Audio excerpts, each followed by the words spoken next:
Olá, meus amigos inscritos aqui do canal Você e Deus. Eu sou o Marcelo e nesse vídeo eu quero falar um pouquinho sobre estratégia de guerra. Você é uma pessoa que gosta de filme de guerra? Pois é, então você saiba que a Bíblia ela narra que existe uma guerra espiritual acontecendo nos bastidores, né, no mundo invisível, e que se manifesta, acaba se manifestando no mundo visível, né? Então, uma estratégia de guerra é muito importante para a gente poder se sair bem num combate, vamos dizer assim, né? Num confronto. Então, conhecer o seu inimigo é uma estratégia de guerra muito importante, né, para os militares, porque eles precisam conhecer como é que funciona, como é que é o inimigo, como é que ele pensa, como é que ele age, quais são suas estratégias de confrontamento, né, e tal. Então, a Bíblia ensina também que nós devemos conhecer o nosso inimigo para sabermos como nos armarmos, né, contra ele, como nos protegermos contra as investidas dele. E eu quero deixar para você aqui um texto para você ler e refletir sobre ele, e vou comentar sobre. Esse vai ser um dos textos que está em Isaías capítulo 14, versículos 12 a 17, e diz o seguinte, ó: Como você caiu dos céus, ó estrela brilhante, filho da alvorada, foi lançado à terra, você que destruía as nações. Pois dizia consigo: subirei aos céus e colocarei meu trono acima das estrelas de Deus. Dominarei no monte dos deuses, nos lugares distantes do norte. Subirei aos mais altos céus e serei como o Altíssimo. Em vez disso, será lançado ao lugar dos mortos, ao mais profundo abismo. Todos olharão para você e perguntarão: é esse o homem que fazia a terra tremer e abalava os reinos do mundo? É esse o rei que destruiu a terra e a transformou em deserto? É ele que arrasava as grandes cidades e não tinha misericórdia de seus prisioneiros? Então, como pastor, a gente tem ouvido de muitas pessoas ao longo da nossa caminhada como cristão, que não gostavam de vir aos cultos, né, nas igrejas, porque muitos pregadores e muitos pastores só falavam mais do diabo do que de Deus, né? Então a gente ouve muito isso. Não, porque naquela igreja eu não vou porque o pastor lá, o pregador, só sabe falar do diabo, né? Parece que o diabo tem mais poder que Deus.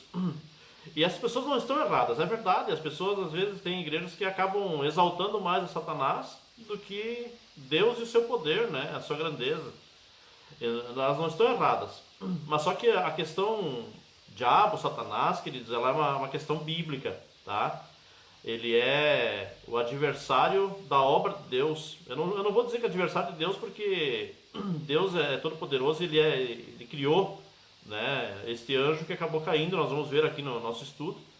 Então, por que o título é Conheça Seu Inimigo, né? Então a verdade é que a Bíblia, ela fala sobre muitos assuntos, e Satanás é um deles, tá? E não temos como esconder este tema ou deixar de vê-lo no caminho em direção ao reino de Deus, tá? Então ele está dentro do sistema ali, ele está dentro do quadro geral, tá? Com relação ao mundo espiritual, e tem que ser tratado esse assunto, não adianta a pessoa não querer tratar. E também dentro das igrejas, muitas vezes a gente vê os crentes, né, os cristãos dentro das igrejas não querendo que seja tratado esse assunto, que seja falado sobre esse assunto, né? E isso é perigoso. Eu cheguei a ouvir uma vez de uma irmã da igreja onde onde eu pastoreei, que ela dizia que não existia, não acreditava no diabo, não existia o diabo, não existiam os demônios. Tá, e aí eu fiquei, se o próprio Deus deixou registrado que existe e que o demônio faz oposição à obra dele, às coisas de Deus, então o negócio fica perigoso, sabe? E não temos como esconder esse tema ou deixar de vê-lo no caminho em direção ao reino de Deus, pois ele é nosso adversário e não deseja que alcancemos o objetivo final para o qual Deus tem nos chamado, tá? Então, a função principal de Satanás hoje, né, é fazer com que a pessoa não venha conhecer o Evangelho, não venha conhecer as coisas de Deus. Sabendo disso, então, nós precisamos conhecer melhor o inimigo, para sabermos como resistir aos seus ataques. Satanás, como os outros anjos, é um ser misterioso. Tá? Então, uma coisa que acontece muito é a pessoa ter curiosidade em conhecer como é que funciona o mundo espiritual e como é que funciona o mundo das trevas, tá? Então a gente vê muitas pessoas partindo aí para magia negra, né? Eu não vou dar nomes aqui para não barrarem o meu vídeo, mas assim, que buscam o lado negro do mundo espiritual para ser beneficiado ou até mesmo por curiosidade, tá? Então é uma coisa que faz parte do ser humano, a curiosidade para conhecer o desconhecido, né? Então não podemos conhecê-lo tão profundamente como talvez nossa curiosidade gostaria, mas podemos conhecê-lo naquilo que a Bíblia nos revela dele, tá? Então nós cristãos, como eu disse para você ali, a questão Satanás, diabo, demônios, isso aí é uma questão bíblica, tá? Tá dentro do quadro que a Bíblia apresenta, essa batalha espiritual, essa guerra espiritual. Nós não temos como nos furtar de estudar esse assunto, tem que ser estudado, tá? Para a gente poder entender como é que funciona, quem é ele, o que ele faz. Então, mas nós temos a Bíblia então nos mostra aquilo que é necessário a gente conhecer sobre ele, o suficiente para a gente poder se preparar, né, para suas investidas contra a nossa vida, para tentar nos impedir de buscar a Deus, tá? E isso é suficiente para nos armarmos para a luta que incessantemente ele trava contra nós. Então nós temos um inimigo que ele não descansa, tá? Ele está constantemente e incessantemente investindo contra nós. Então a Bíblia diz lá em Mateus, se não me engano, que Jesus, quando ele foi tentado lá no deserto, né, ele venceu Satanás pela palavra, e diz num dos evangelhos ali, que narram esse momento, que Satanás o deixou, né, e até um momento oportuno, ou seja, ele ia em outro momento, ele ia investir contra Jesus, tá? Então se o próprio Jesus foi alvo do ataque de Satanás, quanto mais nós, né, que somos falhos, limitados, temos uma estrutura frágil, então é por isso que é importante estudar sobre esse assunto, tá? Então vamos ver agora algumas coisas importantes aqui. O estado original de Satanás, tá? Como é que era no início, antes dele se tornar Satanás, tá? Então para isso nós temos dois textos base dentro da teologia, que é Isaías 14, do versículo 12 ao 17, que eu já li ali no início desse vídeo, e em Ezequiel 28, 13 a 19. Então tudo que eu vou falar aqui está baseado nesses dois textos, tá? São os textos que dentro da teologia nós entendemos que está se referindo a Satanás, é uma dupla referência, na verdade, né? Deus estava ali usando os profetas para falarem a respeito de reis humanos, fisicamente falando, né? Mas também num sentido mais profundo, né? Nos bastidores ali ele estava comparando esses reis com um outro ser sobrenatural, né, que podemos entender à luz de toda a Bíblia, que era esse anjo, né, que hoje é chamado Satanás, tá? Ele era um anjo e hoje é chamado Satanás, um opositor. Ele é um ser espiritual, uma entidade espiritual. Então em Ezequiel nós temos informações de algumas características originais de Satanás antes da queda, tá? Então 4 coisas importantes que Ezequiel fala sobre ele, ó. Ele foi criado perfeito em sabedoria.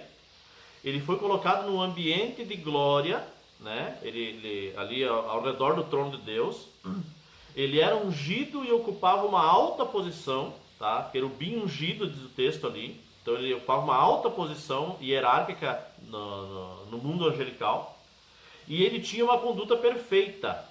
Tá? Então esse texto de Ezequiel nos mostra essas 4 características principais dele antes da queda. Tá? Então ele era um anjo assim de extrema importância, né? do alto escalão de hierarquia, e era perfeito, né? Era perfeito. A sua natureza e a sua personalidade. Tá? Então Ezequiel também, ainda Ezequiel 28:15, nos diz assim, ó: era irrepreensível em tudo o que fazia, desde o dia em que foi criado, até que se achou maldade em você. Tá? Então ele foi criado. Aqui a característica aqui, destaque do texto é: ele é uma criatura. Tá? Então ele não está no mesmo patamar, no mesmo nível de Deus. Ele foi criado por Deus. Ele também é uma criatura, assim como os anjos também foram criados. Ele também, sendo um anjo, ele foi criado. Tá? Então ele não tem como ser maior do que Deus. tá? Ou melhor do que Deus. Porque Deus é a perfeição, a santidade absoluta, tá? Qualquer referência de perfeição e santidade é Deus, tá? Então ele é uma criatura. Segundo, Ezequiel 28:14. Eu o escolhi e o ungi como querubim guardião. Você tinha acesso ao Monte Santo de Deus e andava entre as pedras cintilantes. Então esse texto mostra claramente que ele é um ser espiritual, né? Ele vive num mundo, numa dimensão não visível e não física, né? Então é um mundo espiritual, ele é um ser espiritual. Também diz que ele é uma pessoa, né? A Bíblia também nos ensina que ele é uma pessoa. A gente pode ver isso lá em 2 Coríntios 11:13, né? Que diz que, no entanto, temo que sua devoção pura e completa a Cristo seja corrompida de algum modo, como Eva foi enganada pela astúcia da serpente. Então mostra que ele tem inteligência, ele é inteligente. E sendo inteligente, ele é um ser, ele é uma pessoa, né? Ele é uma pessoa, tem uma personalidade. Também diz em Apocalipse 12:17 e Lucas 22:31 que ele exibe suas emoções, tá? Então a Bíblia também nos mostra que ele expressa suas emoções, seus sentimentos, tá? Eu não vou ler todos os textos aqui para que não fique muito longo o vídeo, tá? Mas você depois pode acompanhar, pegar na sua Bíblia e abrir, ler lá e acompanhar o pensamento do contexto que eu estou trazendo para você. Também a Bíblia ensina que ele demonstra vontade própria, tá? Isaías 14, versículos 12 e 13 e 2 Timóteo, capítulo 2, versículo 26, diz que ele demonstra vontade própria, tá? Então leia lá esses textos e você vai ter esse entendimento, que diz que você caiu do céu, ó estrela brilhante, filho da alvorada, foi lançado à terra você que destruía as nações, né? E aí o texto vai falando ali e no final diz que ele fez por vontade própria, né? Ele tomou decisão. Olha aqui, ó, também no 2 Timóteo 2:26 ali, ó. Então voltarão ao perfeito juízo e escaparão da armadilha do diabo que os prendeu para fazerem o que ele quer, tá? Então ele tem vontade própria, tá? Embora seja uma criatura, ele foi criado com essa capacidade de ter vontade própria, tá?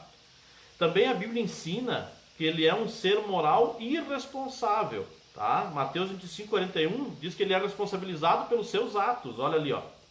Em seguida o rei se voltará para os que estiverem à sua esquerda e dirá: fora daqui, malditos, para um fogo eterno preparado para o diabo e seus anjos, tá? Então ele será responsabilizado pelos seus atos, ou seja, as consequências da sua decisão, né, virão a seu tempo na vida dele ali também, tá? Então, a queda de Lúcifer, né, quais são os motivos da queda dele? A Bíblia mostra em Isaías 14 agora, nós vimos Ezequiel, agora vamos para Isaías 14, tá? São os dois textos base do nosso estudo. Então, a queda dele se deu por quê? Isaías 14:13 diz que ele se declara assim, ó, eu subirei ao céu, né? Ou melhor, essa expressão declara o seu desejo de estar acima de toda a criação e do próprio Deus, tá?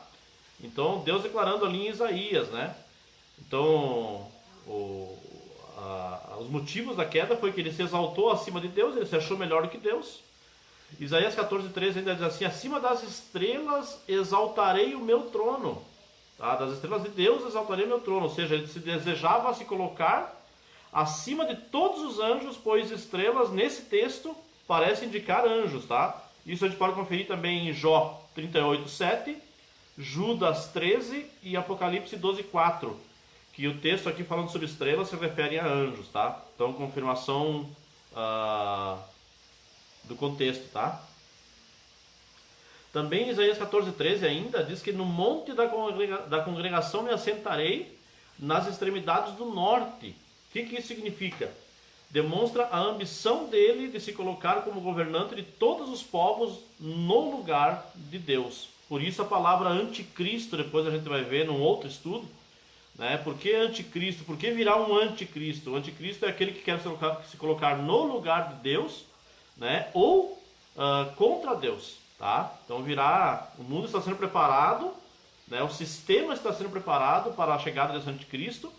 Então a ideologia, a filosofia, o pensamento, o conceito, todo é voltado para que a humanidade não tenha mais Deus como seu referencial, tá? Como o seu Deus, e sim este ser aí, né? Também diz ali que Isaías 14:14, subirei acima das mais altas nuvens. Ou seja, ele desejava ambiciosamente a glória que pertence somente a Deus, pois nuvens são geralmente associadas à presença gloriosa de Deus. Isso a gente pode conferir também em Êxodo 16:10 e Apocalipse 1:7, tá? Comparando aqui a questão das nuvens com a presença gloriosa de Deus, tá? Isaías 14:14 ainda também fala que ele diz assim, ó, serei semelhante ao Altíssimo. Ou seja, ele queria ser tão poderoso quanto Deus, assumir a autoridade e o controle do mundo, que é qualidade exclusivíssima de Deus, tá? Então os motivos da queda foi vaidade e orgulho, tá? Vaidade e orgulho, desejo de ser adorado mais do que Deus e o desejo de ser reconhecido, né, como um Deus. Então vaidade, orgulho, soberba, tudo isso são os motivos, os pecados, né, que na verdade o primeiro pecado ou a criação do pecado foi Satanás, né? Então a queda dele foi devido à vaidade e ao orgulho, tá? Qual é que são as consequências irreversíveis para ele, tá? Para ele e para os demônios, para os anjos caídos, tá? Nós vamos ver também num outro estudo sobre isso. Uma das consequências é que ele se tornou o primeiro pecador e pai do pecado. 1 João 3,8 diz assim: mas quando continua a pecar, mostra que pertence ao diabo, pois o diabo peca desde o início. Por isso, o Filho de Deus veio para destruir as obras do diabo, tá? Então aqui o texto está se referindo à pessoa que vive na prática contínua do pecado, na prática habitual do pecado. Ela está demonstrando assim que ela não teve um arrependimento sincero, ela está demonstrando assim que ela é filha do diabo, ela pertence ao diabo, porque ela continua naqueles erros, né? E que Jesus veio para destruir as obras do diabo, né? Que é justamente isso aí. Então ele foi o primeiro pecador e o pai do pecado. Então é uma consequência irreversível de quem vive no pecado, tá? Satanás, ele vive, é hábito dele, é decisão, deliberação dele, tá? Viver no erro, afastado de Deus, contrário a Deus. Também diz a Bíblia que ele é pai da mentira. São as consequências irreversíveis, não tem mais volta, tá? Ele não vai voltar atrás, ele não vai deixar de ser mentiroso e se tornar uma pessoa, um ser sincero e verdadeiro. Então João 8,44 diz assim: pois são filhos de seu pai o diabo e gostam de fazer as coisas perversas que ele deseja. Ele foi assassino desde o princípio, sempre odiou a verdade, pois não há verdade alguma nele. Quando ele mente, age de acordo com o seu caráter, pois é mentiroso e pai da mentira. Se você observar bem o texto aqui, ele está falando no sentido contínuo, tá? Ele não está falando assim, porque ele mentia. Ele está dizendo assim que ele mente, quando ele fala mentira, então, ou seja, é um ato contínuo, ou seja, ele mentiu no passado, ele mente, hoje ele vai continuar mentindo, tá? Então é irreversível, ele não vai voltar atrás, tá? Para ele não há arrependimento. Também a Bíblia ensina que ele está sob a condenação eterna. Apocalipse 20, versículos 2 e 10 diz assim: ele prendeu o dragão, a antiga serpente, que é o diabo, Satanás, e o acorrentou por 1000 anos. O diabo que os havia enganado foi lançado no lago de fogo que arde com enxofre, onde já estavam a besta e o falso profeta. Ali serão atormentados dia e noite para todo o sempre. Então uma consequência irreversível, não tem mais volta, é que ele já está condenado eternamente, tá? Ele está só aguardando para receber a sentença, mas ele já está condenado eternamente. Não tem mais volta para ele, não tem arrependimento para ele, não há salvação para ele, tá? Então, isso aqui é o destino dele, tá? O futuro dele. Qual é a conclusão, então, que nós podemos tirar desse nosso estudo aqui? Tá? Qual é a conclusão? A conclusão é que 2 graves erros acontecem ou existem quanto à existência de Satanás. Então, 2 extremos com relação à existência de Satanás.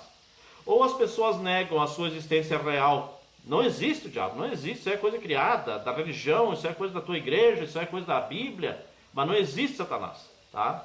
Ou então as pessoas mistificam a crença nele. As pessoas misturam ali crendices e superstições de outras culturas, outros pensamentos, né?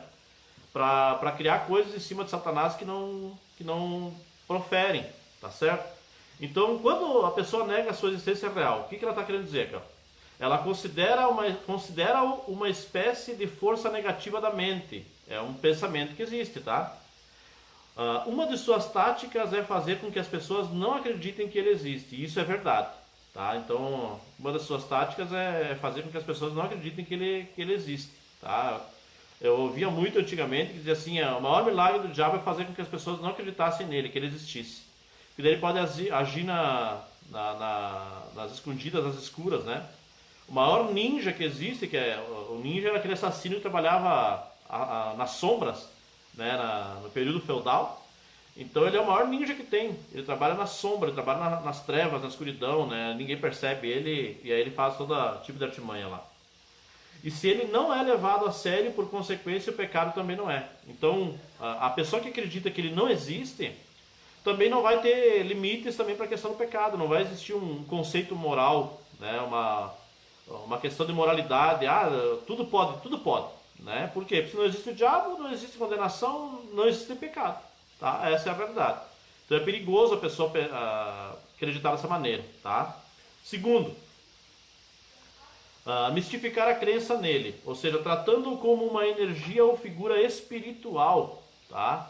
Uma linguagem figurada do mal, né? Ou então, à luz da Bíblia, Satanás é uma pessoa que deliberadamente optou por rebelar-se contra Deus, sua soberania e autoridade, tá? Então a grande verdade, a grande realidade é essa aí. Ele é uma pessoa, é um ser espiritual, ele existe, ele é real, tá? A aparência dele não tem uma declaração na Bíblia, mas é o seguinte,